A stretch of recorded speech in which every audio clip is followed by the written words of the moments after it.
بالله من الشيطان الرجيم.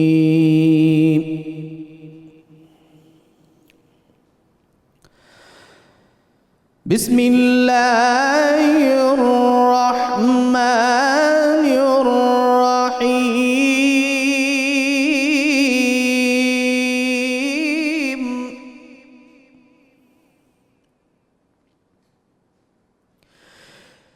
يا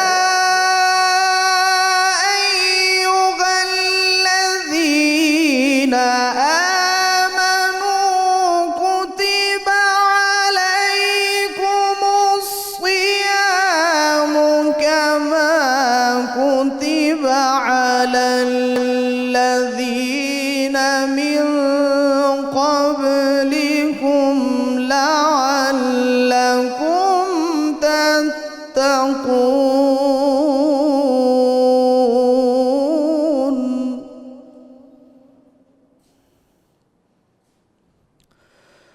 أياما معدودات،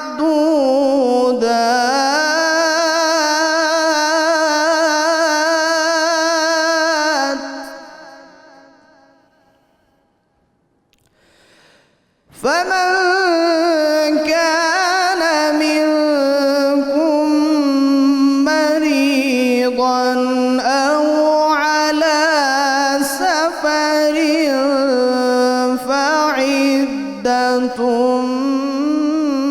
من أيام أخر.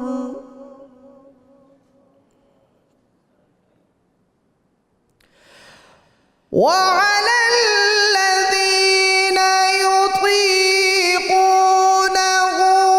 فدية طعام مسكين،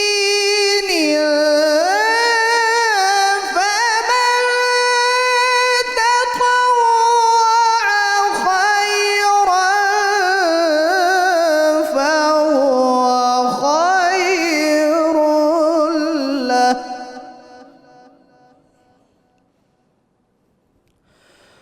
وأن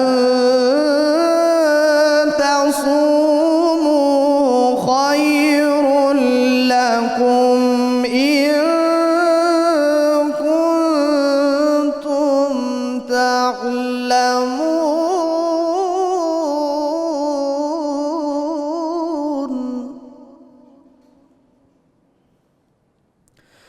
شهر رمضان الذي أنزل فيه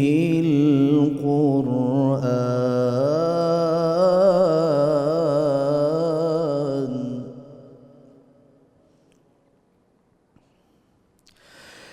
شهر رمضان الذي أنزل فيه القرآن هدى للناس وبينات من الهدى والفرقان.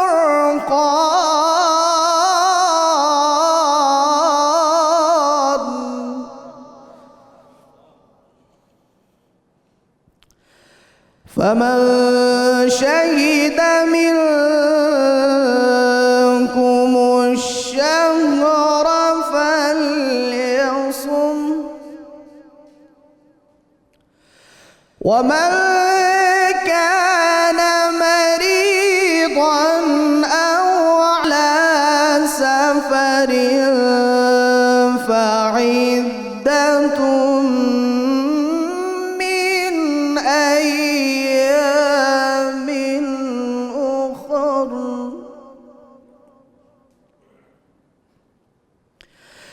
يريد الله بكم اليسر ولا يريد بكم العسر ولتكملوا العدة ولتكبروا الله على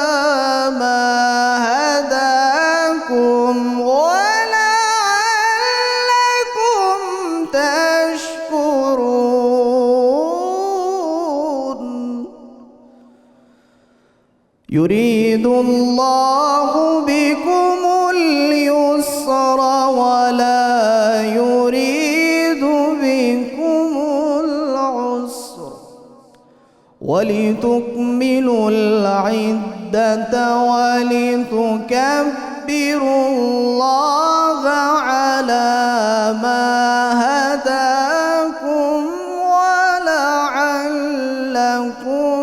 تشكرون.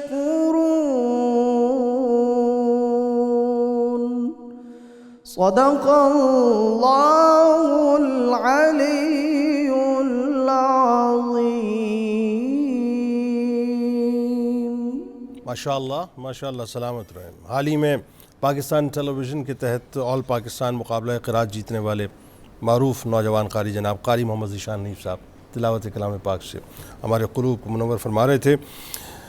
جناب الحمدللہ رب العالمین والصلاة والسلام علی سید الانبیاء والمرسلین اللہم صلی علی سیدنا و مولانا محمد وعلی آلہ واصحابہ وبارک وسلم وصلی علیہ. دنیا کے تمام دیکھنے والوں کو، تمام چاہنے والوں کو، تمام پیار کرنے والوں کو، اور جہاں جہاں تک اس وقت میری آواز کو سنا اور مجھے دیکھا جا رہا ہے، جنید اقبال کی جانب سے انتہائی محبت کے ساتھ السلام علیکم.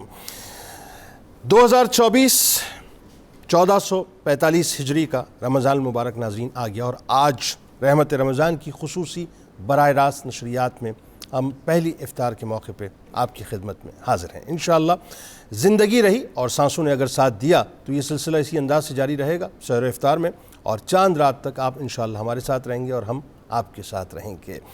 آج ناظرین کرام من کرتا ہے کہ اس بات سے آغاز کروں کہ یہ جو رمضان المبارک ہے بنیادی طور پہ اس کی اہمیت کیا ہے. دیکھیے بلا تمثیل کوئی پروڈکٹ ہوتی ہے نا، اس پروڈکٹ کے بارے میں اس کا جو مینوفیکچرر ہوتا ہے وہ یا اس کا پروڈیوسر جو ہوتا ہے وہ بنیادی طور پہ بتلاتا ہے کہ یہ پروڈکٹ ہے کیا. جب وہ ظاہر ہے کنزیومر کے ہینڈ پہ جاتی ہے تو کنزیومر کو بنیادی طور پہ ایک کیٹلاگ دیا جاتا ہے. اس کیٹلاگ میں اس پروڈکٹ کے بارے میں بتلایا جاتا ہے کہ اس پروڈکٹ کو آپ نے اس انداز سے استعمال کرنا ہے. اگر آپ نے اس انداز سے استعمال نہیں کیا تو پھر یہ پروڈکٹ آپ کو وہ نفع نہیں دے گا جو نفع اس کو دینا چاہیے. یا لیٹ سپوز اگر آپ نے اس کو اس انداز سے استعمال کیا تو پھر یہ آپ کو فائدہ دینے کی بجائے نقصان دینا شروع کر دے گا، اور پھر نقصان ظاہر ہے وہ نقصان ہی ہوا کرتا ہے ناظرین. یعنی بلا تمثیل میں عرض کر رہا ہوں کہ کوئی بھی پروڈیوسر کسی چیز کو پروڈیوس کرتا ہے تو اس کے ساتھ ایک باقاعدہ آپ کو مینول دیتا ہے، کیٹلاگ دیتا ہے، اور اس کیٹلاگ کے مطابق وہ چاہتا ہے کہ آپ اس کی جو پروڈکشن ہے یا واٹس ایور جو بھی مطلب اس کی پروڈکٹ ہے اس کو آپ اس انداز سے استعمال کریں، ادروائز وہ آپ کو اس انداز سے نفع نہیں دے گی جس انداز سے دینا چاہیے. اب آئیے، اللہ تبارک و تعالیٰ سے بہتر ہمیں کوئی نہیں بتلا سکتا کہ رمضان مبارک کیا ہے، اور اللہ کے بعد اگر کوئی بتلائے گا تو اس کے محبوب صلی اللہ علیہ وآلہ وسلم کہ جن کے صدقے سے رمضان المبارک ہمیں عطا ہوا ہے وہ ہمیں بتلائیں گے کہ رمضان کی اہمیت کیا ہے.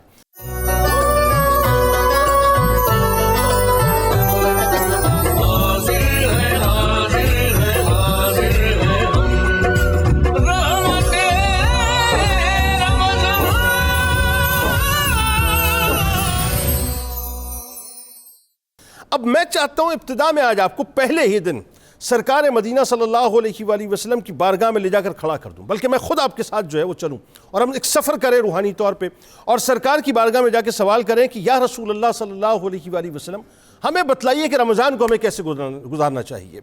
تو میرا یقین ہے، میرا تیقن ہے، میرا ایمان ہے کہ روحانی طور پہ ہمیں ایک جواب ملے گا. وہ جو جواب ملے گا نا اس جواب کے اندر ہی سمجھ لیجئے کہ پورا کنڈکٹ ہے رمضان المبارک کا، اور وہ جواب ایک منشور کی صورت میں، ایک آئین کی صورت میں، ایک ایسا کیٹلاگ ہے کہ جس کو اگر آپ نے کھول کے پڑھ لیا اور سمجھ لیا تو رمضان آپ کو سمجھ میں آ جائے گا کہ رمضان گزارنا کیسے. اور وہ کیٹلاگ کیا ہے صاحب، وہ منشور کیا ہے، وہ آئین کیا ہے، وہ ایک رات پہلے سرکار مدینہ صلی اللہ علیہ وآلہ وسلم نے بیان کیا ہے. حضرت سلمان فارسی رضی اللہ تعالیٰ عنہ کی روایت ہے، بہت ہی توجہ کے ساتھ سن لیجئے. جس نے رمضان کو رمضان کے انداز سے گزارنا ہے اور رمضان کو رمضان کے انداز سے لینا ہے وہ اس منشور کو سن لے. آپ یقین مانیے ایسا رمضان گزرے گا انشاءاللہ، ایسا رمضان گزرے گا کہ آپ کہیں گے صاحب کہ سبحان اللہ، لطف ہی آ گیا.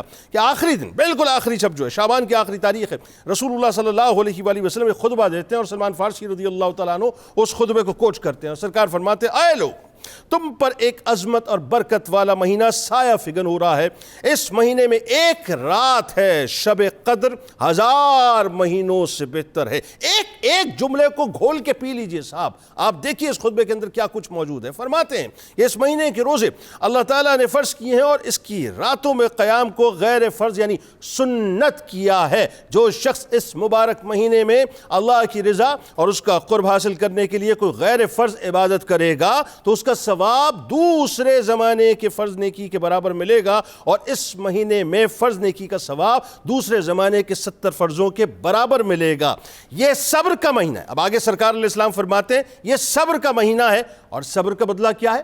جنت ہے۔ یہ ہمدردی اور غمخواری کا مہینہ ہے، اور یہی وہ مہینہ ہے جس میں مومن بندوں کے رزق میں اضافہ کر دیا جاتا ہے۔ جس نے اس مہینے میں کسی روزہ دار کو اللہ کی رضا اور ثواب حاصل کرنے کے لیے افطار کرایا تو یہ اس کے لیے گناہوں کی مغفرت اور دوزخ کی آگ سے آزادی کا ذریعہ ہوگا، اور اس کو روزہ دار کے برابر ثواب دیا جائے گا بغیر اس کے کہ روزہ دار کے ثواب میں کمی کی جائے۔ سنتے جائیے اور محظوظ ہوتے جائیں صاحب۔ آپ صلی اللہ علیہ وآلہ وسلم سے عرض کیا گیا، یا رسول اللہ صلی اللہ علیہ وآلہ وسلم، ہم میں ہر ایک کو تو افطار کرانے کا سامان مہیا نہیں ہوتا، تو غریب لوگ اس عظیم ثواب سے محروم رہیں گے۔ بھئی سارے سرکار کے صحابہ ہیں نا، رحمت کا تو پرتاؤ موجود ہے، تو سوال تو انسٹنٹلی ہونا تھا۔ اب جواب سنیے سرکار کیا فرماتے ہیں۔ سرکار فرماتے ہیں کہ اللہ تعالیٰ یہ ثواب اس شخص کو بھی دے گا جو ایک کھجور یا دودھ کی تھوڑی سی لسی یا صرف پانی ہی کے ایک گھونٹ پر کسی کو افطار کرا دے گا۔ سنتے جائیے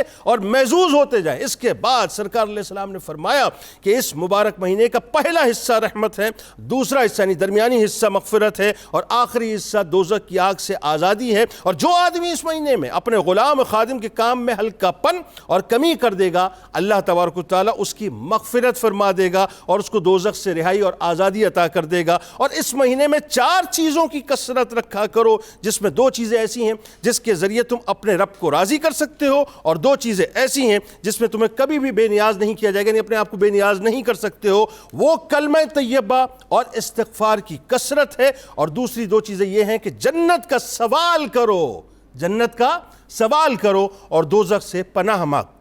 اور جو کوئی کسی روزہ دار کو پانی سے سیراب کرے، صرف پانی سے سیراب کرے، اس کو اللہ تعالیٰ قیامت کے دن میرے حوض کوثر سے ایسا سیراب کرے گا جس کے بعد اس کو کبھی پیاس نہیں لگے گی، یہاں تک کہ وہ جنت میں پہنچ جائے گا۔ میں اب اور کیا عرض کروں؟ میرے سرکار علیہ السلام کے خطبے کے بعد جنید کے کسی جملے کی کوئی اوقات رہی نہیں جاتی۔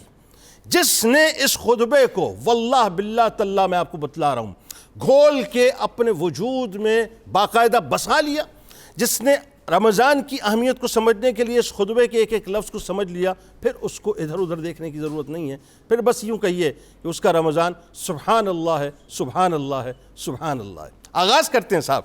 آج ہمارے ساتھ جو شخصیات موجود ہیں یقیناً کسی تعارف کے محتاج نہیں، اور بڑی کمال شخصیات انشاءاللہ آپ کو اس پوری ٹرانسمیشن میں پورے مہینے دیکھنے کو ملیں گی، اور آپ کے پسندیدہ سیگمنٹس بھی ظاہر آپ کو دیکھنے کو ملیں گے۔ بہت کچھ ہوگا ناظرین، اس کی تفاصیل بتاتا رہوں گا۔ پہلی شخصیت میرے بائیں جانب موجود ہیں، آپ کے ہمارے ہم سب کے انتہائی قابل احترام ہیں، ممتاز عالم دین ہیں، بہت ہی خوبصورت، بڑی مدلل، بڑی میٹھی گفتگو کرتے ہیں، آپ ان کو بہت پسند کرتے ہیں، میرے دل کے بہت قریب رہتے ہیں۔ محترم جناب مفتی محمد فاروق القادری صاحب تشریف فرما ہیں۔ دوسری شخصیت میرے دائیں جانب موجود ہیں، آپ کے ہمارے ہم سب کے انتہائی قابل احترام ہیں، ممتاز اسکالر ہیں۔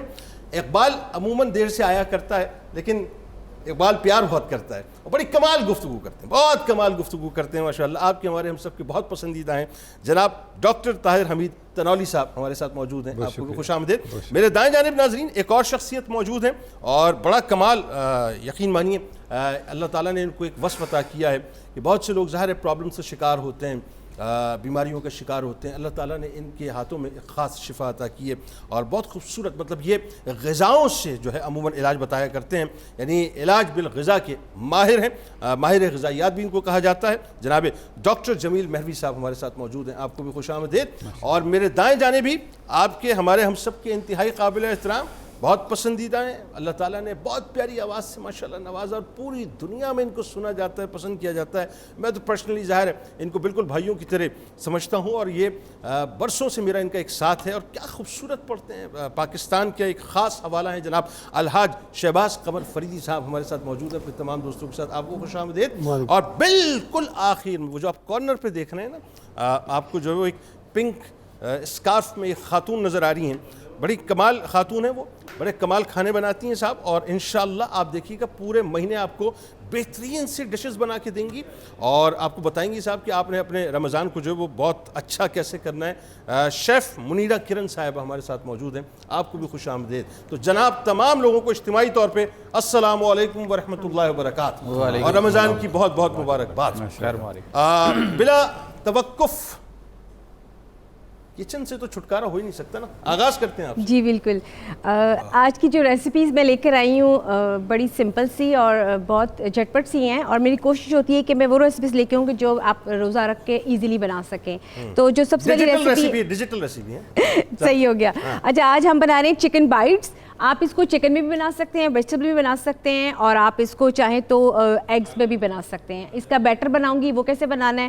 ساتھ میں جو ہمارا مین کورس ہے وہ چکن کسوری میتھی ملائی, اس کو بتاؤں گی اس کا طریقہ کیا ہے. اور ساتھ میں ڈرنک میں بنا رہے ہیں اورنج منٹ مہیتو, جس میں اورنج فریش جوس ہوگا, منٹ کا فلیور ہوگا, اور اس کو ہم بلینڈ کریں گے, آئس کے ساتھ فلیور دیں گے. اگر آپ چاہیں تو اس پہ لیمن بھی ایڈ کر سکتے ہیں, لیکن اگر آپ چاہیں تو اس میں شوگر کی بجائے اس کو شکر ڈال دیں, تو اگر جس کو کھٹائی کا مسئلہ ہو تو وہ اس میں ایڈ کر سکتے ہیں. تو یہ آج کی 3 میری ریسیپیز ہیں جو کہ میں بناؤں گی, اور ساتھ ساتھ بتاؤں گی اس کا کیا کیا طریقہ کار ہے. مطلب اتنا جھٹپٹ بتا دیا آپ نے, میں سوچا تھا ابھی کچھ اور بتائیں گے. اچھا, جھٹپٹ میں آپ کو چکن بائٹس کا بتانا چاہوں گی کہ چکن بائٹس کے لیے چکن اسٹرپس لی ہیں, اور جو اس کا بیٹر ہے اس کے لیے میدا, کارن فلور اور ساتھ میں ایک ایگ ڈالا ہے. اور اگر آپ چاہیں تو اس میں میدا بھی تھوڑا سا کم کر کے اس میں بیسن ایڈ کر کے, اس کی جو کنسسٹنسی ایسی ہونی چاہیے کہ جب آپ اس کو بنائیں تو یہ اس کی اس طرح سے تھوڑی سی لک ہونی چاہیے. اچھا جی, پھر یہ آپ کا بیٹر صحیح بنے گا. اور سیکنڈلی چکن کو ہم میرینیٹ کریں گے, جس میں ہم اسپائسز ایڈ کریں گے سارے, جس میں فریش اسپائسز ہیں, نمک, مرچ, ساتھ میں کالی مرچ اور سوکھا دھنیا, اس کو ڈال کے ساتھ میں ادرک لہسن پیسٹ ڈالیں گے. اس کو میرینیٹ کر کے آدھا گھنٹہ رکھ دیں. بڑی کوئک ریسیپی ہے.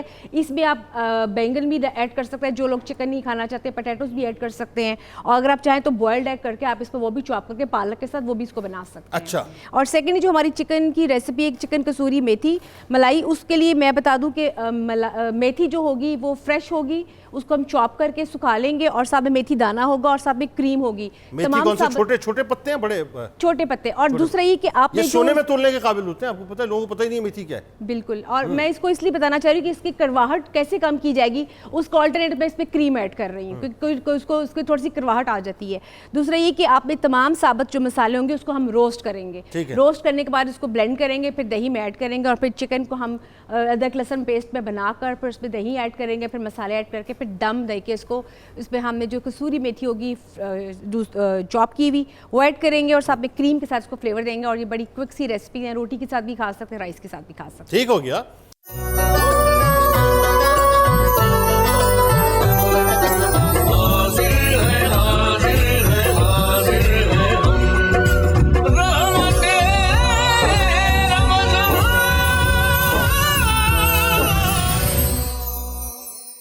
یقیناً اللہ ہی ہے ناظرین جو سب کی بات بناتا ہے, اور ایک ایسی شخصیت اب ہمارے درمیان موجود ہیں جن کی بات یقیناً اللہ نے بنا کے رکھی ہوئی ہے. میرا ان کا تعلق کوئی بہت پرانا نہیں ہے, لیکن مجھے ایسا لگتا ہے کہ بہت نیا بھی نہیں ہے. کچھ ارواح ایسی ہوتی ہیں کہ جن کو اللہ تبارک و تعالیٰ ایک خاص تعلق سے جوڑ دیا کرتا ہے. میں سمجھتا ہوں شاید مجھے اس بات کی جو ہے وہ اپنا پرولیج لینی چاہیے, اور مجھے اس بات پہ ناز ہونا چاہیے کہ میں ان کو اپنا بھائی جان کہتا ہوں.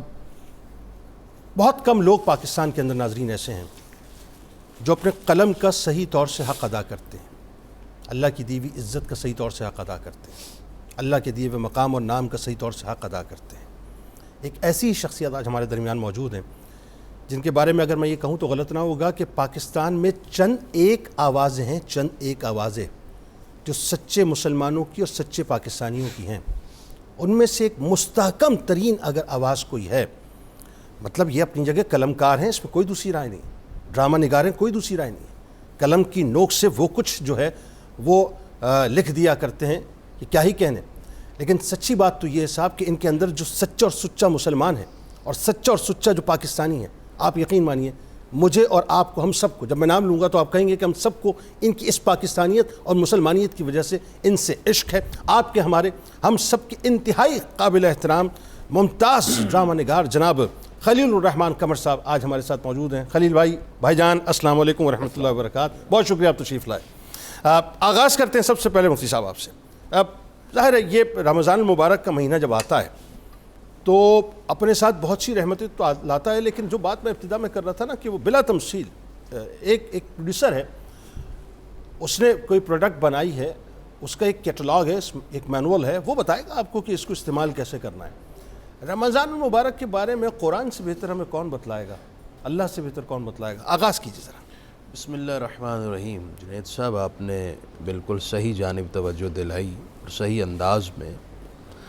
اللہ رب العزت نے رمضان دے کر لوگوں پر روحانی اور جسمانی دونوں اعتبار سے احسان عظیم فرمایا ہے، اور رمضان کو اگر اللہ تعالیٰ ہماری چوائس پر رکھتا تو شاید ہم اس کی اہمیت، اس کی امپورٹنس اور اس کے فوائد سے محروم ہو جاتے ہیں.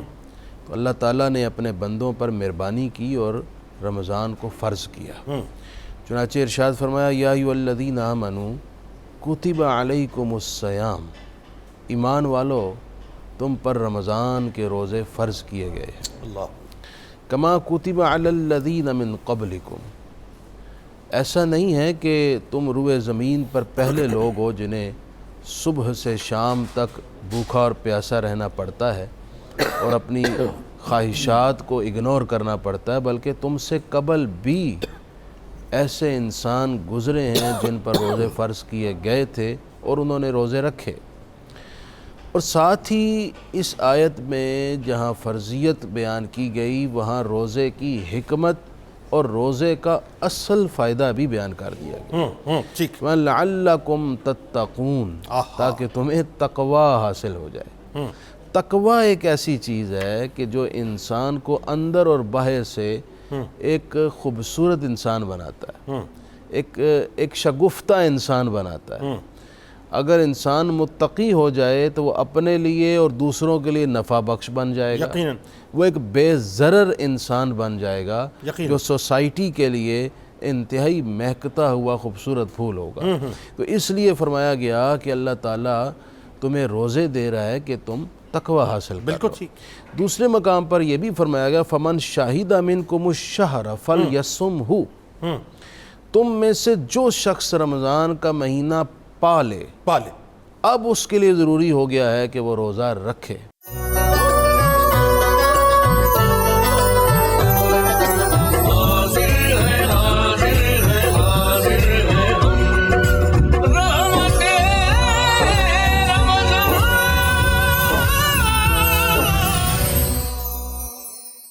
جنید بھائی، میں نے یہ محسوس کیا ہے اور یہ آپ بھی اس بات سے اتفاق کریں گے کہ روزے گرمی کے ہوں یا سردی کے، وہ شخص جس کے دل میں محبت الہی ہے اور اس کو جوش و جذبہ ہے، بالکل ٹھیک، وہ نہ مشقت کو دیکھتا ہے نہ ذوف کو دیکھتا ہے، وہ روزہ رکھ لیتا ہے. ہمارے گھروں میں ایسے بزرگ بھی ہیں، محبت کچھ نہیں دیکھتی. پھر ہمارے ہاں ایسے بزرگ بھی ہیں، ڈاکٹرز ان کی صحت کی حالت دیکھ کر ان کو ریکمینڈ کرتے ہیں کہ آپ روزہ نہ رکھیں، لیکن پھر بھی رکھتے ہیں. وہ کہتے ہیں ڈاکٹر جی اسی روزہ نہیں چھوڑنا، آپ اپنی جگہ سے ہم نے رکھنا ہی رکھنا ہے. وہ روزہ پھر بھی رکھ لیتے ہیں. اور حضور علیہ السلام کو فرمان ہے نا کہ صوموا تصحوا، روزہ رکھو تم صحت یاب ہو جاؤ گے. بالکل ٹھیک ہے. اس کی وہ برکات بھی ہیں روحانی اعتبار سے. تو روزے کا تعلق انسان کی اس باطنی محبت کے ساتھ ہے، کتنی ہی مشقت اور تکلیف کیوں نہ ہو بندہ رکھ لیتا ہے. بالکل ٹھیک. لیکن جہاں وہ محبت دم توڑ جائے تو پھر آسائشیں ہونے کے باوجود، سہولیات کا بہتات ہونے کے باوجود بھی بندہ روزہ رکھنے سے محروم رہتا ہے. اور ایسے مناظر ہمیں سوسائٹی میں نظر آتے ہیں. حضور کی ایک حدیث سنا کر اپنی بات آپ کی طرف پہنچاؤں گا. اللہ کے حبیب علیہ السلام نے فرمایا ہے کہ اگر میری امت کو رمضان کی اہمیت اور فوائد کا علم ہو جائے تو میری امت تمنا کرے کہ کاش پورا سال ہی رمضان رہے. سبحان اللہ. تو ہم کیوں پھر محروم رہیں؟ ایسا ہی وہ کرم کرنے والا، عطا کرنے والا کر رہا ہے، تو جو پھر بھی محروم رہے وہ تو بد نصیبی کے زمرے اصل میں میں مفتی صاحب بات وہی ہے، یہ سمجھ اس وقت آتی ہے جب وہ ادراک کی کھڑکیاں کھل جاتی ہیں نا۔ بھائی جان ذرا یہ بتائیے، یہ جو رمضان ہے کیا ہے، یہ آپ کی نگاہ میں کیا ہے؟ یہ اچھا سوال ہے کہ میری نگاہ میں کیا ہے۔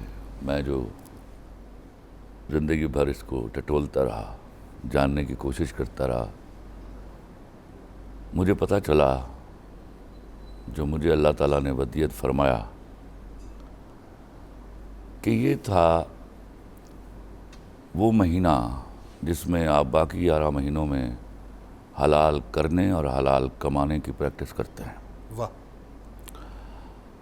مجھے کبھی بھی نہیں لگا کہ رمضان جو ہے وہ ان 30 دنوں میں یا 29 دنوں میں ہوتا ہے۔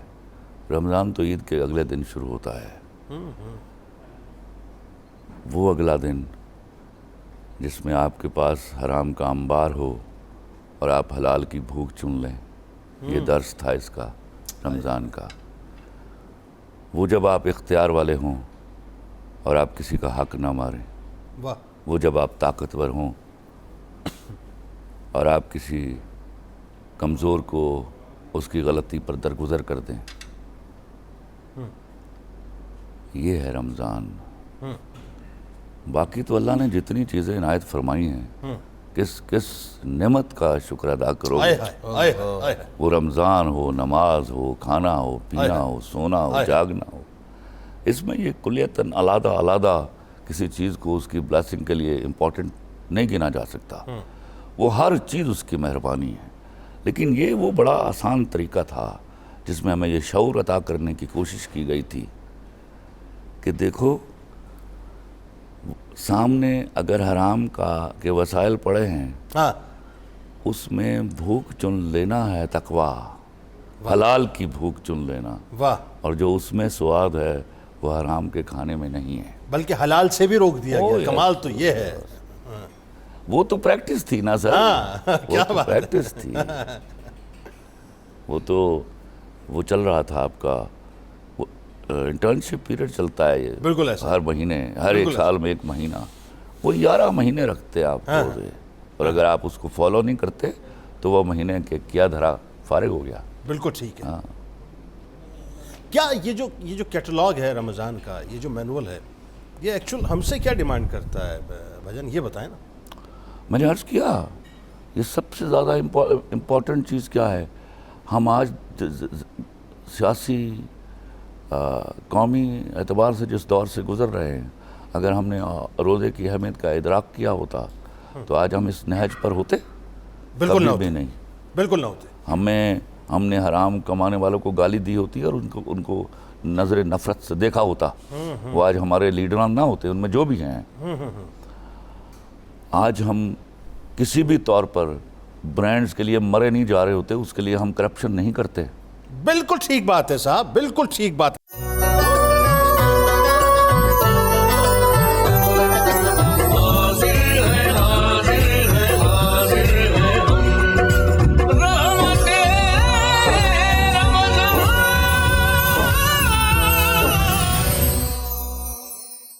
اس وقت ہمارے ساتھ جو شخصیات موجود ہیں، یقیناً سب اپنی اپنی جگہ آسمان ہیں۔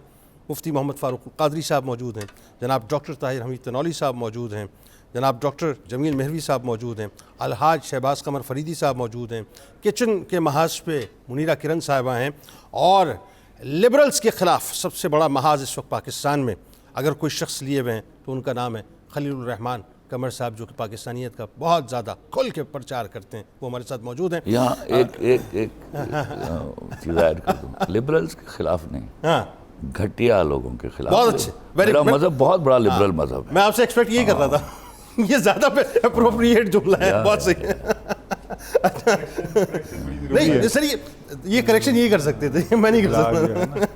اچھا اب ذرا یہ بتائیے ڈاکٹر صاحب، رمضان المبارک، ظاہر ہے ایک تو بات ہوئی کہ جس نے رمضان دیا اصل تو وہ بتائے گا رمضان کیا ہے، اور دوسرا یہ کہ جس کے صدقے رمضان ملا وہ فرمائیں گے کہ رمضان کیا ہے۔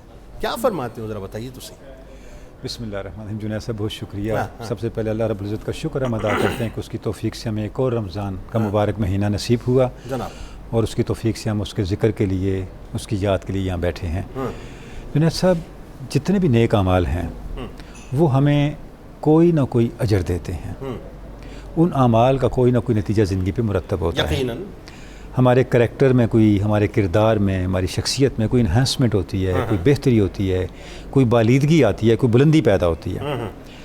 لیکن جب ہم رمضان کو دیکھتے ہیں اور اس کے اندر جو اللہ رب العزت نے ہمیں روزوں کی نعمت دی ہے اس کو دیکھتے ہیں، تو اس کا جو نتیجہ مرتب ہوتا ہے، اس کا جو ثمر ہمیں ملتا ہے، وہ پیمائش میں نہیں آ سکتا.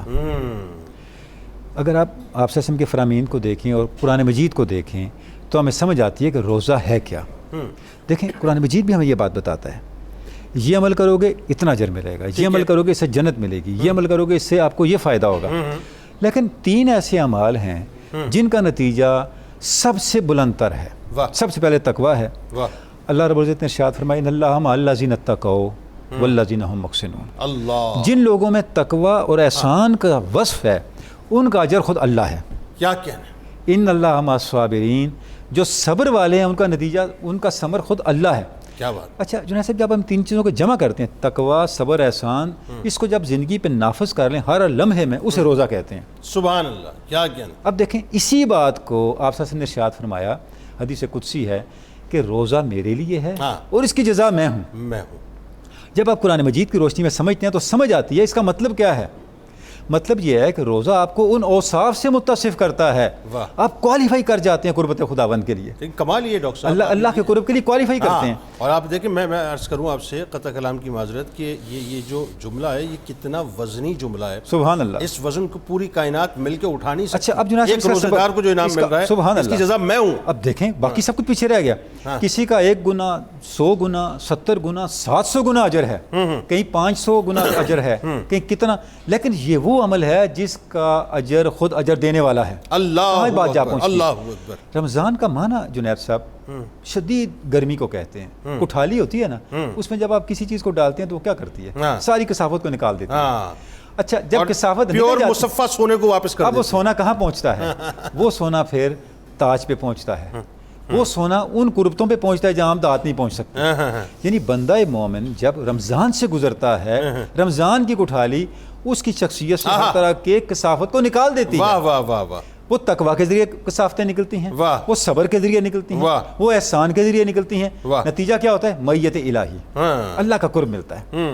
تو یہ ایک آپ صلی اللہ علیہ وسلم کے فرمان پاک سے جب ہمیں رمضان کی اہمیت پتہ چلتی ہے تو پتہ یہ چلا کہ قرب حق کو پانے کا راستہ رمضان کیا مبارک مہینہ ہے. قرب حق کو پانے کا راستہ تو رمضان ہے، اس میں کوئی دوسری رائے نہیں ہے. لیکن ڈاکٹر صاحب مسئلہ یہ ہے کہ جب وہ ہمیں افطار میں بھی جو ہے وہ اپنا سبھی کچھ بھنبوڑنا ہو، ہمیں سحری میں سبھی کچھ کھانا ہو، تو پھر وہ جو رمضان کا جو اس کی اصل روح، اس کی جو اسپرٹ ہے وہ تو پتہ نہیں کہاں نکل جاتی ہے. اچھا اگر مطلب پریسائزلی میں آپ کو بتاؤں، بہت سے لوگ سمجھ نہیں پاتے کہ یہ تو بڑا کمال مہینہ ہے کہ اس میں آپ بہت کچھ اپنے اندر تبدیلی پیدا کر سکتے ہیں، بہت کچھ کر سکتے ہیں. لیکن ہوتا یہ ہے کہ جب آپ فائنلی مطلب مائنس پلس کر کے چاند رات کو پہنچتے ہیں تو آپ اس سے زیادہ ورس پوزیشن پہ کھڑے ہوئے ہوتے ہیں کیونکہ آپ نے وہ اہتمام کیا نہیں ہوتا. تو ایک تو یہ کہ کن کن کھانوں سے نقصانات ہوتے ہیں وہ ذرا بتائیے کہ خاص طور پہ جس سے احتیاط کرنی چاہیے.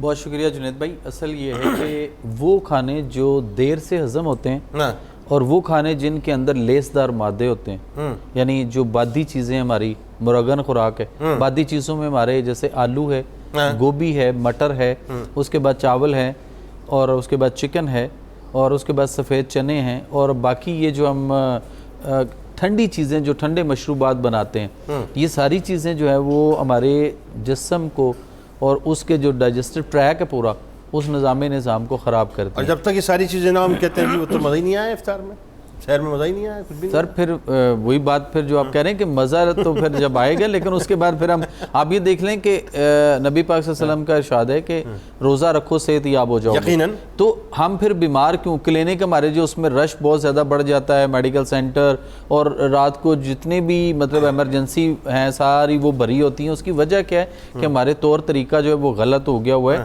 اصل پہ ہمیں شام کو افطار آج سے لائن لگنا شروع ہو جائے گی ڈاکٹر کے بعد. بالکل لگے گی، کیوں نہیں لگے.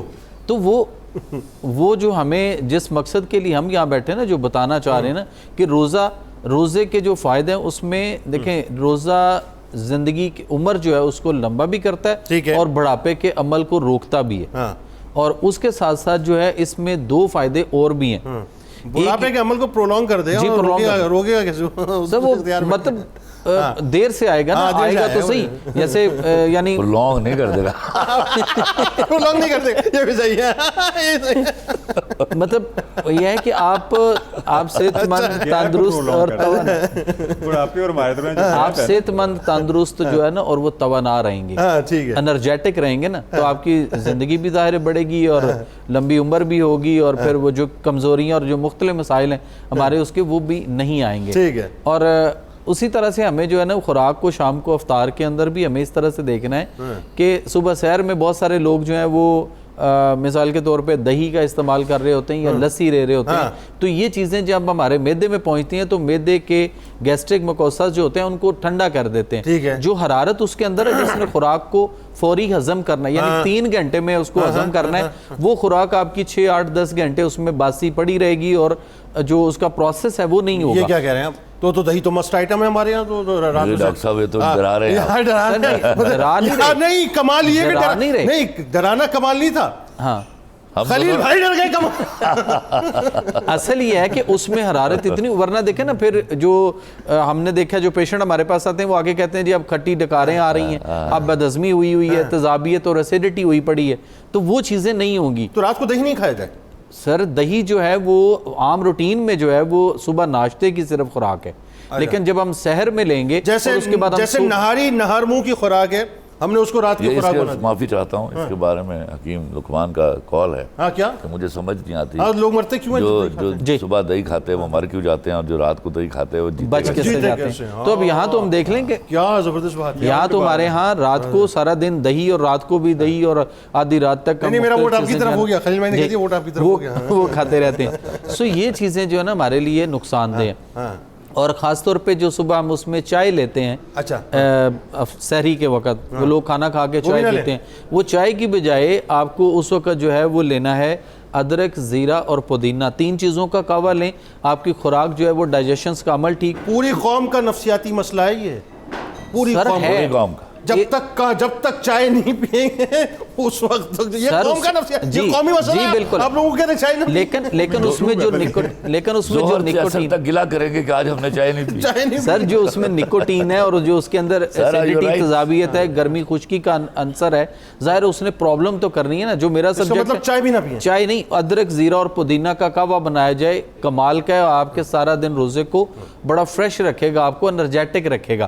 اور شام کو پورے دن جو ہے نا شور سناتا رہے گا اپنی بیوی کو، میرے دیکھو سر میں درد ہو رہا ہے، تم نے چائے نہیں دی، تم نے چائے نہیں دی، میرے سر میں درد ہو رہا ہے. اچھا چائے نہیں دی. اسی طرح سے جب ہم شام کو افطار میں جو ٹھنڈے مشروبات سے آغاز کرتے ہیں اپنا، اور اللہ تعالیٰ نے جب آپ کو پورا دن فاقے میں رکھا ہے نا یا رکھوایا ہے، تو آپ کے معدے کے اندر ایک حرارت غریزی پیدا ہوتی ہے جو آپ کی پوری باڈی کو وہ تیار ہو چکی ہوتی ہے. یعنی اس وقت ہم تیاری کے اس مراحل میں، جب ہم روزہ کھولیں گے تو وہ اس خوراک کے ساتھ ہماری پوری باڈی میں اس نے پھیلنا ہے اور ٹیوننگ اور اوور آلنگ کرنی ہے ہمارے جسم کی. لیکن ہم کیا کرتے ہیں کہ ٹھنڈے مشروبات لیتے ہی معدہ ٹھنڈا کیا، اور وہ حرارت جو سارا دن ہم نے لی وہ ہماری حرارت ختم ہو.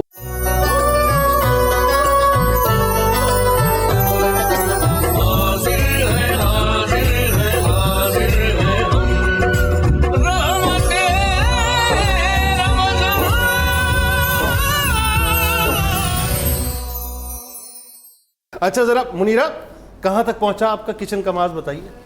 یہ کچن کا محاذ لگایا ہوا ہم نے.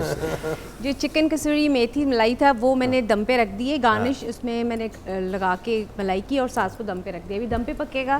اور اس کے ساتھ ساتھ میں بنا رہی ہوں سبروسو کے نگٹس، جس کے لیے سب سے پہلے بتانا چاہوں گی اس کو آپ نے گولڈن فرائی کرنا ہے. آئل اس کا تقریباً 180 ڈگری کے اوپر گرم ہونا چاہیے. 3 سے 4 منٹ ہم اس کو فرائی کریں گے. جو لوگ اس کو فرائی نہیں کرنا چاہتے آپ اس کو بیک بھی کر سکتے ہیں، اس پہ بیکنگ شیٹ آپ لگائیں آپ. لیکن یہ دیکھیے کہ جب تک یہ گولڈن فرائی نہیں ہوگا، اس کا آئل گرم نہیں ہوگا، تو یہ اس کی فلفینس اور یہ پھولے گا نہیں، ورنہ یہ بالکل پچکا سا رہے گا. تو اس کا خیال رکھنا ہے. اور اس کے آپ بنانا چاہیں افطاری میں تو پراٹھے کے ساتھ بھی اس کو بچوں کو بنا کے دے سکتے ہیں، اس کے برگرز بھی بنا کے دے سکتے ہیں. بہت سی ویریشن بڑے بھی کھا سکتے ہیں، بڑے بھی کھا سکتے ہیں، ہر دل عزیز اس کو کھا سکتا ہے. لیکن بنانے کا طریقہ اس کا جو ہے وہ میں نے آپ کو بتا دیا کہ آئل گرم ہونا چاہیے، ٹھنڈا آئل نہیں ہونا چاہیے. پھر یہ ظاہر اس کا ہے ٹھنڈے والے میں کہاں سے پکے گا؟ نہیں کچھ لوگ ہوتے ہیں اس کو ٹھنڈے میں فٹافٹ جلدی کر کے بنانے کی کرتے ہیں. ہاں اچھا. تو اس کو میں فرائی کر رہی ہوں ساتھ ساتھ، اور ساتھ ساتھ جو تھے چکن بائٹس وہ میں نے ڈسپلے میں لگا دی ہیں، آپ دیکھ سکتے ہیں. ساتھ میں منٹ سالس کی بنائی ہے. دیکھ رہے ہیں قوم دیکھ رہی ہے، میں تو نہیں دیکھ رہا، قوم دیکھ رہی ہے، تو قوم کو نظر آ رہا ہوگا. اور کیا اس کے علاوہ؟ اس کے ساتھ تھی جو ڈرنک تھی اورنج موہیٹو، وہ بھی میں نے اس کے ساتھ ایڈ کر دی ہے. اس میں نے آئس نہیں ڈالی، اور جو ہمارا چکن ہے وہ بن رہا ہے ساتھ ساتھ فرائی ہو رہے ہیں. پریزنٹیشن ہے، واہ واہ واہ واہ، کیا زبردست پریزنٹیشن ہے، بہترین ہو گیا. اور کچھ؟ جی بس اب ساتھ ساتھ بن رہا ہے نا، بس اب افطاری کا ویٹ ہے. ٹھیک ہو گیا. اچھا مفتی صاحب اب ذرا آئیے اس طرف. ایک تو بنیادی طور پہ قرآن کیٹیگوریکل رمضان المبارک کی فضیلت اور اس کی اہمیت کے بارے میں بتلاتا ہے. سرکار مدینہ صلی اللہ علیہ وآلہ وسلم کے فرامین موجود ہیں. ایک بڑی لطیف بات جو کہ میں جب بھی پڑھتا ہوں میرا دل بڑا اس اعتبار سے جو ہے وہ یوں کہیے کہ ڈولنے لگتا ہے کہ سرکار علیہ السلام باقاعدہ رمضان المبارک کا استقبال فرمایا کرتے تھے، اس کا انتظار فرمایا کرتے تھے، اور پھر صحابہ کے درمیان باقاعدہ اس کی لذت کو، اس کی حلاوت کو اپنی موٹیویشنل تقاریر کے ذریعے جو ہے انہینس کیا کرتے تھے. وہ ذرا بتائیے کیا ہے. جی اس حوالے سے سب سے پہلے تو آپ کی عادت مبارکہ اور سنت تھی کہ آپ رمضان کا چاند خود دیکھتے تھے، اور صحابہ کرام میں سے بھی کچھ افراد آپ کے ساتھ ہوتے اور چاند دیکھا جاتا، اور پھر چاند دیکھتے وقت ایک بڑی معنی خیز دعا پڑھی جاتی. اس دعا میں بھی کچھ اسباق ہیں. وہ کیا؟ اللہم اہلہ علینا بالامن والایمان، سبحان کہ اللہ اس چاند کو ہمارے لیے امن اور ایمان کے ساتھ طلوع فرما. اللہ. والسلامتی والاسلام، سلامتی اور اسلام کے ساتھ طلوع فرما. سبحان اللہ. وردوان من الرحمن و جوار من الشیطان، اور اس چاند کو اس طرح طلوع فرما کہ یہ مہینہ ہمیں تیری رضا نصیب ہو اور شیطان سے تیری پناہ حاصل ہو. اللہ. یعنی اس دعا پر ہی اگر غور کریں تو رمضان کا ایجنڈا بھی مل جاتا ہے ہائے ہائے ہائے. کہ امن و امان، سلامتی، اسلام، اور پھر ساتھ ساتھ اللہ کے قرب اور رضا کے لیے اور شیطان سے پناہ اللہ کی حاصل کرنے کے لیے جو اعمال ہیں ان کو ترتیب دینا. ٹھیک. پھر آقا کریم صلی اللہ علیہ وآلہ وسلم نے جو خطبہ ارشاد فرمایا جس کو آپ نے اپنے انٹرو میں پڑھا ہے، اس میں آپ نے اس مہینے کو جن اعمال کے ساتھ کنیکٹ کیا ہے، کیا کمال ہے. وہ جواب ہے اس سوال کا کہ آج ہم روزے رکھتے ہیں تو روزے کی برکات ہمیں کیوں نہیں ملتی. وجہ یہ ہے کہ ہم روزے کو ان اعمال سے کنیکٹ نہیں کرتے جن سے اللہ کے رسول علیہ السلام نے روزے کو ربط دے کر رکھا. میں ایک سوال کرنا چاہتا ہوں جی مفتی صاحب سے. جی میں بھی یہ ناگوار بھی ہوں تھوڑا، لیکن ہے پرٹیننٹ. قصہ یہ ہے کہ فرمایا گیا کہ اس مہینے میں شیطان کو قید کر دیا جاتا ہے. پھر شیطان سے پناہ مانگنے کا جواز کیا ہے؟ ٹھیک ہے. پہلی بات. دوسری بات یہ ہے دعا جو ہے جس نے میرے ملک کو چاروں طرف سے اپنی گرفت میں لیا ہوا ہے، صحیح نہیں ہے اور دعا ہے. کیا اس بات پر کبھی آپ لوگ آ کے بولیں گے کہ پہلے عمل کیجئے، دعا پھر کارگر ہوگی؟ ٹھیک ہے. اور اگر دعا ہی اتنی مسنون ہوتی تو میرا نبی صلی اللہ علیہ وسلم بدر کے دن تلوار لے کر نہ نکلتے، وہ رات کو دعا فرما دیتے. ان سے معتبر دعا کسی کی نہیں ہو سکتی تھی. تو کیا ہمیں یہ چیزیں جو ہیں کیا کیٹیگوریکلی ٹاپکس کے اوپر تھیسس کے طور پر بتانا نہیں ہوگا؟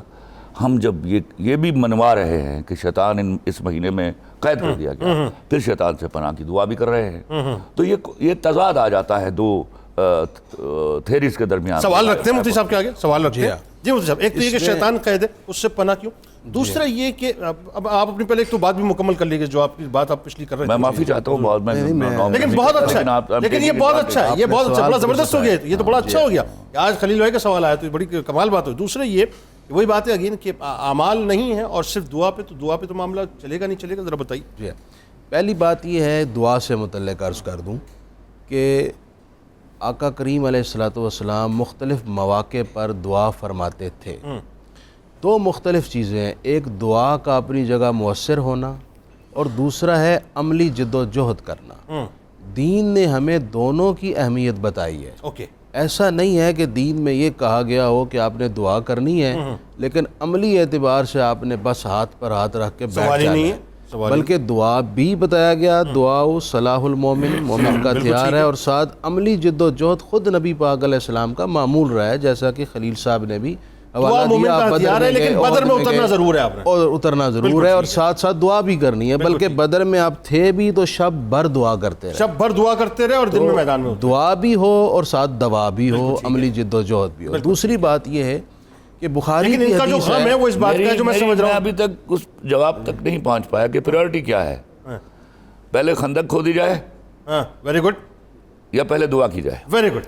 دیکھیں یہ تو طے ہوگا موقع کی مناسبت سے. ٹھیک ہے، اگر تو موقع ہے ایسا کہ سر جہاں ہمیں پر کہیں عملی معافی جد چاہتا و ہوں مفتی جہد، صاحب، کہیں ایک جگہ پر کھڑے ہونا ہوگا. ہم مختلف مواقع، دیکھیے یہ وہ ڈسپلن ہے قرآن جس کو آپ سب کو متفق ہونا پڑے گا.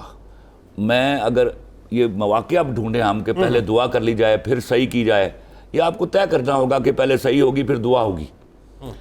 اب صحیح کی بھی تیاری بھی تو ہوتی ہے نا، اس کو بھی صحیح بولتا ہوں میں، اور آپ بھی سمجھتے ہیں اس کو.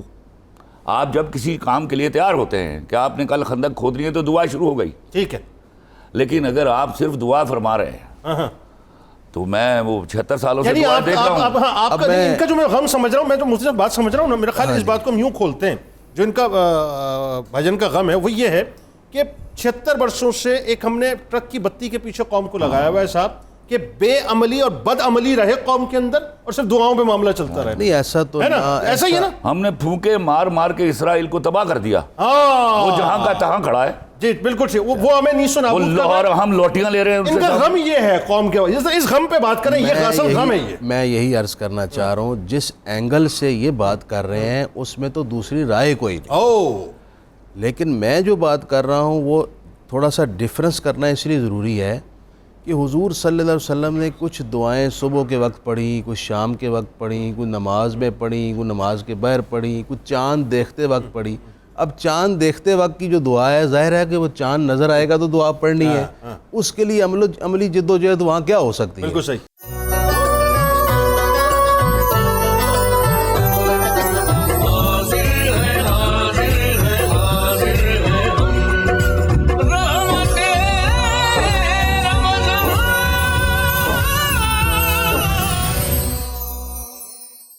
بڑی کمال گفتگو، کیا خوبصورت اس وقت ایک روحانی بڑا پرکیف قسم کا ماحول بنا ہوا ہے. تو اس ماحول کو مزید تھوڑا سا اور تر و تازہ ذرا کروائیں، اور بتائیے منیرہ کہاں تک پہنچی آپ؟ جی بالکل، میں نے جو تھا نگٹس وہ فرائی کر دیے ہیں، اور جو تھا یہ ہمارا مین کورس جو تھا کسوری میتھی ملائی وہ میں نے سرو کر دی ہے، اور اس کی تھوڑی سی گارنش بھی. بھائی جان آپ دیکھ نہیں رہے ٹیلی ویژن، آپ دیکھ پوری قوم دیکھ رہی ہے، آپ نہیں دیکھ رہے. آپ یہ دیکھیں نا، یہ دیکھیں کہ میں نے اس کو ڈش آؤٹ کر دیا، اور جب اس کو کھائیں گے تو رائس کے ساتھ بھی کھا سکتے ہیں. ایک منٹ رک جائیں ذرا، پوری قوم یہ سمجھتی ہے بڑے سنجیدہ آدمی ہیں پوری قوم ان کو بڑا، اور جب جہاں بھی آتے ہیں ایک دم خوف طاری ہو جاتا ہے، پتہ نہیں کیا ہو جائے گا. یہ مسکراتے بھی ہیں، ہنستے بھی ہیں، کھاتے بھی. ذرا دیکھیں نا بھائی کتنا زبردست بن رہے ہیں.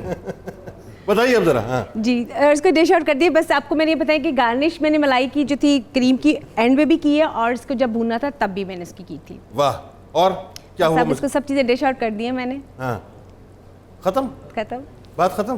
نہیں ساری چیزیں ڈش کرتے. دیکھیں نگٹس ہیں، چکن بائٹس ہیں. اچھا ہو گیا، ٹھیک ہے نا، ہو گیا نا، صحیح ہے. جی بالکل ہو گیا. اچھا اب ذرا ڈاکٹر صاحب یہ بتائیے، ایک قومی مسئلہ پیش کر رہا ہوں میں آپ کے سامنے، اور یہ پوری قوم کا مسئلہ ہے، 24 کروڑ لوگوں کا مسئلہ ہے. اچھا سمبوسہ شریف، پکوڑا شریف، میدے کی تیزابیت. بڑا زبردست ایک بات کر رہے تھے اپنے بھائی جان، کہہ رہے تھے بریک میں، کیا بھائی کھائیں گے صاحب، یہ بتائیے ہضم کیسے کرنا ہے؟ دیکھیے کھائیں گے تو پھر اس کے مسائل تو آئیں گے. تھوڑا کھائیں گے تھوڑے آئیں گے، زیادہ کھائیں گے تو زیادہ مسائل آئیں گے. مسائل کا حل بتائیے. وہ کہہ رہے ہیں کہ ہم اس کو طلاق نہیں دے سکتے. کھلا کر لیتے نہیں، طلاق نہیں دے سکتے. اب بات یہ سموسے میں رہیں گے، سموسے اور پکوڑے کریں تو یہ دونوں رہیں گے. اوکے. اس میں یہ ہے کہ پھر اگر اس طرح کی ہم نے اگر چیزیں افطار میں لینی ہیں تو اس کے بعد ایسیڈیٹی، تیزابیت تو ڈیفینیٹلی پیدا ہونی ہے، پروڈیوس ہوگی. اوکے. ایک تو یہ کریں کہ ہم اعتدال کے ساتھ ذرا تھوڑا لیں کہ ہمیں اسراف نہ ہو، یعنی کھاؤ پیو، حد سے زیادہ تجاوز نہ کرو. اللہ زیادہ کھانے والوں کو یا بار بار کھانے والوں کو پسند نہیں فرماتا. مومن ایک آنچ سے کھاتا ہے، کافر 7 آنچ. بالکل ٹھیک. اس کے بعد یہ ہے کہ آپ اس کے بعد پھر جو مشروب ہے وہ زیادہ ٹھنڈے والے نہ لیے جائیں، تاکہ ہمارا وہ جو مسئلہ بنے گا وہ کم ہو جائے گا ذرا. اور دوسری بات اس کے بعد جو ہے وہ ایک قہوہ ہے جس کو ہم 5 چیزوں کا ہے کہ جس میں کلونجی بھی ہے. وہ بتا دیں. وہ یہ ہے کہ آپ ادرک لیں گے, زیرہ, سفید سبز پودینہ, دال چینی اور کلونجی. یہ 5 چیزوں کا قہوہ بنا کر اگر لیا جائے تو جو بھی کچھ ہم نے افطار میں لیا ہوگا وہ سارے کا سارا ہمارا جو ہے وہ ٹائم سے ہضم ہو جائے گا. مطلب ان کا کہنا یہ جتنا تشدد پکوڑا شریف اور سموسہ آپ کے میدے پہ کرنے والے ہیں اس کے اثرات تھوڑے کم ہو جائیں گے. اس کا قانونی راستہ یہ بات بالکل ٹھیک ہو گیا. اب ذرا آئیے جو ایک تھوڑا سا بات کو سمیٹتے ہوئے ڈاکٹر صاحب, اہمیت سمجھ اگر آ جائے تو پھر ایک اور سوال یہ پیدا ہو جاتا ہے کہ پھر ذمہ داری بڑھ جاتی ہے. جب تک مجھے معلوم نہیں تھا, میری آنکھیں نہیں کھلی ہوئی تھی, مجھے نہیں معلوم تھا, لیکن اب میری آنکھیں کھلی, مجھے پتہ ہے کہ صاحب اس کی اہمیت کیا ہے. تو رمضان کی اہمیت کو جب انسان سمجھ لیتا ہے کہ کیا اہمیت ہے تو پھر ذمہ داری بھی اسی اعتبار سے بڑھ جاتی ہیں. کیا ذمہ داریاں ہیں, کیا ان ذمہ داریوں کو ہم نبھا رہے ہیں, یہ بتائیے. جی جنید صاحب دیکھیں, جتنے بھی عبادات ہیں بنیادی طور پہ یہ صرف ریچولز نہیں ہیں, یہ رسمیں نہیں ہیں. ابھی دعا کا بھی ذکر ہوا, ہمیں یہ سمجھنا چاہیے دعا لپ سروس کا نام نہیں ہے. اوکے, دعا ایک ذہنی رویہ ہے. واہ, یہ ہمیں سمجھنا ہے. یہ قلبی رویہ, ایک قلبی بھی آپ اس کو کہہ سکتے ہیں, یہ آپ کی اپروچ ٹورڈز لائف ہے. ٹھیک, بالکل صحیح, بالکل ٹھیک. جب تک دعا آپ کی اپروچ نہیں بنتی, عبادت آپ کی اپروچ نہیں بنتی, یہ بالکل ایسا جیسے ہم نے پتھر پہ پانی ڈالا اور پانی بہہ کے ضائع ہو گیا. بالکل ٹھیک. پتھر پہ پانی ڈالنا اور ہوتا ہے, زرخیز زمین میں پانی ڈالنا اور ہوتا ہے. کیا اچھا ہے, کیا پتھر پہ پانی بخارات بن کے ضائع ہو جائے گا, اور جو زرخیز زمین میں پانی ہے وہ پودے کو کہیں سے کہیں پہنچا دے گا.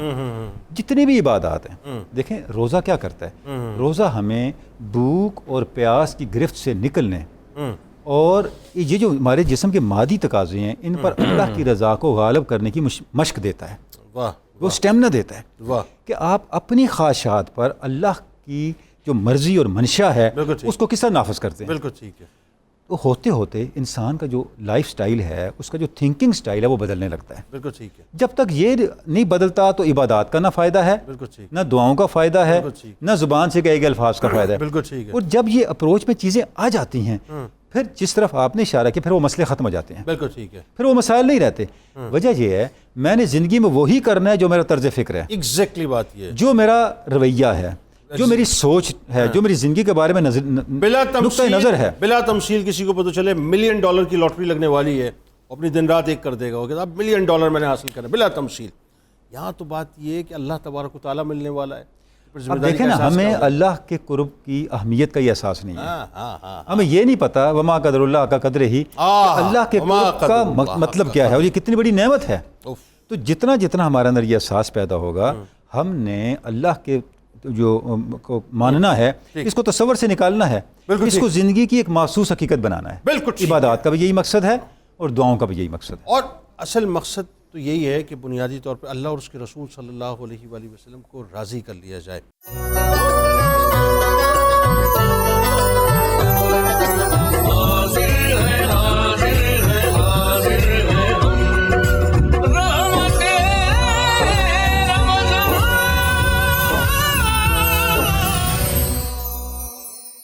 میں چاہتا ہوں وہ چونکہ آپ کی ایک لکھی ہوئی نعت ہے, اس کے صرف چند مصرے اگر ہو جائیں اس موقع پہ, بہت ہی مختصر وقت ہے. نبی کے روضے پہ جانے والوں, میرا بھی ان کو سلام کہنا. اللہ ملو تو کہنا کہ کب ملو گے. اللہ اے وقت بزم تمام کہنا. اللہ ان سے کہنا کہ چلتے چلتے میں قافلے سے بچھڑ گیا. اللہ ان سے کہنا کہ چلتے چلتے میں قافلے سے بچھڑ گیا. مجھے بلا لو تو میں بھی دیکھوں کہاں سے رستہ ہے جنتوں کا. ندامتوں کے چراغ سارے ہمارے اشکوں سے جل رہے. اللہ ندامتوں کے چراغ سارے ہمارے اشکوں سے جل رہے ہیں. جہاں پہ امت کی بخششیں ہیں وہاں پہ ہم کو بھی معاف کرنا. اللہ. اور آخری شعر ہے کہ سنا ہے روضے کے جالیوں کو جو چومتے ہیں وہ جھومتے ہیں. سنا ہے روضے کے جالیوں کو جو چومتے ہیں وہ جھومتے ہیں. ہمیں عطا ہو معراج غربت, ہمیں بھی آتا ہے جھوم لینا. اللہ سبحان اللہ, ماشاء اللہ ماشاء اللہ. مفتی صاحب, ایک تو یہ کہ قصیدہ غوثیہ جو ہر سال لوگ اس کا انتظار کرتے ہیں اور دعا بھی. بسم اللہ الرحمن الرحیم. اللہم صلی علی سیدنا و مولانا محمد معدن الجود والکرم والہ وبارک وسلم. یا شاہ جینا یا شاہ جینا یا شاہ جینا یا شاہ جینا.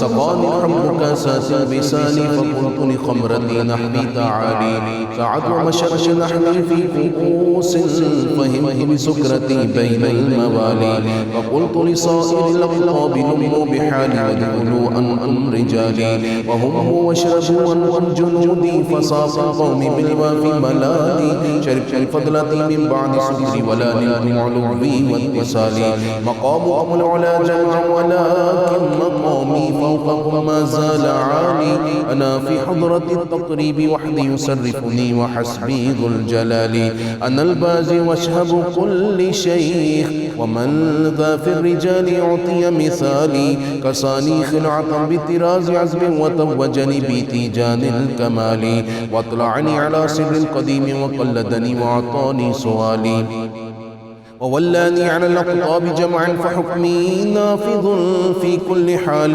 ولو ألقيت سري في بحار لسار الكل غورا في الزوال ولو ألقيت سري في جبال لدكت واختفت بين الرمال ولو ألقيت سري فوق نار لخمدت وانطفت من سر حالي ولو ألقيت سري فوق ميت لقام بقدرة المولى تعالي وما منها شهور أو دهور تمر وتلقدي لا تالي وتخبرني بما يأتي ويجري وتعلمني فاقصر عن الجدال.